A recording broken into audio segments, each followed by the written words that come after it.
महत्त्वाची बातमी आहे। धनंजय मुंडे दोषी नाहीत तर कारवाई नाही अशी भूमिका अजित पवार यांनी मांडल्याची माहिती सूत्रांकडून मिळते। काल रात्री देवगिरीमध्ये राष्ट्रवादी काँग्रेसच्या बड्या नेत्यांची बैठक पार पडलेली आहे। जवळपास 2 तास ही बैठक चाललेली होती। या बैठकीमध्ये प्रफुल्ल पटेल, सुनील तटकरे हे देखील सहभागी झालेले होते। तर डोळ्यांच्या शस्त्रक्रियेनंतर धनंजय मुंडे पहिल्यांदाच दादांच्या भेटीकरता पोहोचलेले होते देवगिरी बंगल्यावर, जे अजित पवार यांचं शासकीय निवासस्थान मानलं जातं। या ठिकाणी 2 तास ही बैठक झाली आणि या बैठकीत असा एक सूर आळवला गेला असल्याचं सूत्रांकडून कळतंय, ज्यात असं म्हटलं जातंय जर आरोप सिद्ध होत नाहीयेत धनंजय मुंडेंवर तोवर मात्र राजीनामा नाही, किंबहुना कारवाई नाही, पक्षाकडून कुठलीही कारवाईची भूमिका मांडली जाणार नाही, असा एक सूर या बड्या नेत्यांच्या बैठकीत आळवला गेला असल्याचं आता खात्रीलायक सूत्रांकडून कळतंय। या सगळ्या संदर्भात सामाजिक कार्यकर्त्या अंजली दमानिया यांच्याशी चर्चा देखील आपल्या प्रतिनिधी भूषण शिंदे यांनी केलेली आहे। पण त्यापूर्वी धनंजय मुंडे यांच्यावर आजवर कोणकोणते आरोप झालेले आहेत ते आपण समजून घेऊया। सुरुवातीपासून धनंजय मुंडे यांच्यावर बीड हत्या प्रकरणावर आरोप होताना दिसतात।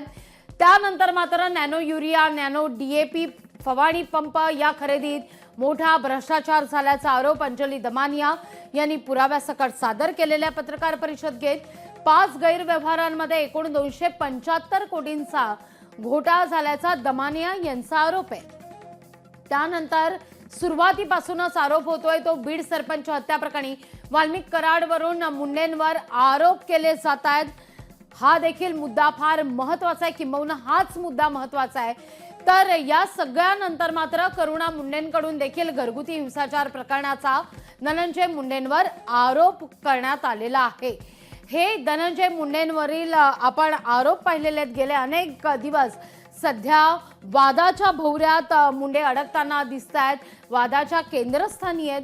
पण या सगळ्या प्रकरणी जोवर आरोप सिद्ध होत नाही तोवर मात्र कुठल्याही प्रकारे कारवाई करणार नाही अशी भूमिका आता पक्षाकडून घेण्यात आलेली आहे। या सगळ्या संदर्भात अंजली दमानिया यांच्याशी संवाद साधलेले आपले प्रतिनिधी भूषण शिंदे यांनी। पाहूया आपण। आपल्या सोबत आहेत सामाजिक कार्यकर्ते अंजली दमानिया। ताई, खूप सारं स्वागत। ताई, एकंदर 2 महिने पूर्ण झालेले आहेत संतोष देशमुख हत्या प्रकरणाला आणि मात्र अजूनही अजित पवार ही पाठराखण करत आहेत धनंजय मुंडे यांची।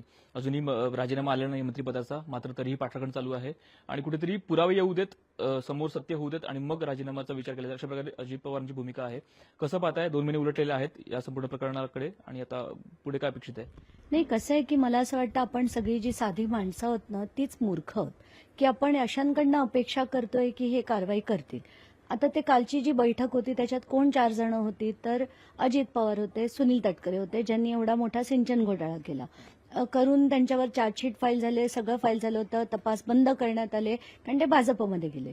मग प्रफुल्ल पटेल होते, त्यांनी एवढा मोठा एव्हिएशन घोटाळा केला, सगळं सिद्ध झालं होतं, त्याचा तपास सुद्धा बंद करण्यात आला। त्यामुळे त्यांना खात्री आहे की जोपर्यंत आपण भाजपबरोबर आहोत आपल्यावर देखील कारवाई झाली नाही तशी कारवाई यांच्यावर देखील होणार नाही।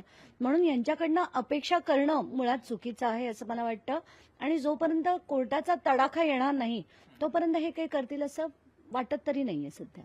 सुरेश धस हे भेट घेणार होते अजित पवारांची, मात्र भेट नाकारली अजित पवारांनी किंवा भेट झाली नाही। नेमकं कारण अजूनही समोर आलं नाहीये, मात्र भेट होऊ शकली नाही हे सत्य आहे।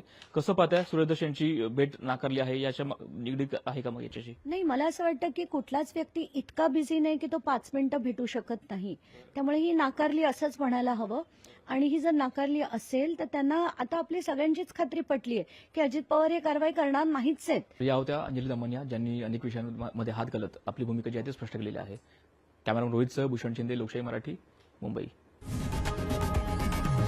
लोकशाही मराठी ऐका, पहा, जागरूक रहा।